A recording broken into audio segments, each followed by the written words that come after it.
During the mainland's Golden Week holidays, Hong Kong stock market notched gains of around 2,000 points.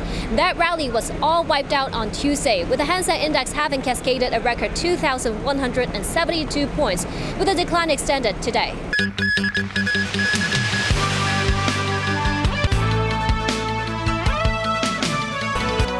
Good evening, and thank you for joining us. It's a roller coaster ride in the city's stock market today. With an intraday fluctuation topping 1,200 points, the Hang Seng Index was down 1.38% to close at 20,637. During the mainland's Golden Week holidays, Hong Kong stock market notched gains of around 2,000 points.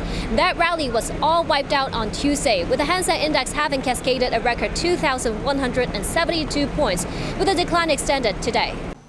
An elderly woman was left unconscious after being hit by a minibus at Sao Mau Ping this afternoon. The minibus driver was subsequently arrested on suspicion of causing grievous bodily harm by drunk driving. Timothy Lee tells us more. The city's first Family and Women Development Summit was held today. The government also unveiled the latest measures to support women's development and promote family values. Legal problems for TikTok in the United States, as a popular social media app is being sued by more than a dozen states. The Chinese-owned company is accused of harming children's mental health. Details from NBC News. According to North Korea state media KCNA, the country's army says it will completely cut off roads and railways connected to South Korea starting today and fortify areas on the side of the border. Israel has ordered more Lebanon evacuations amid clashes with Hezbollah fighters across the country. This as Israeli Prime Minister Benjamin Netanyahu urged Lebanon's people to rise up against the militant group. Netanyahu is due to speak with U.S. President Joe Biden later, as Israel weighs up how it will respond to Iranian attacks. David Garrett reports. U.S. President Joe Biden has postponed his trip to Germany and Angola to monitor Hurricane Milton, now reclassified as a Category 5 storm heading for Florida.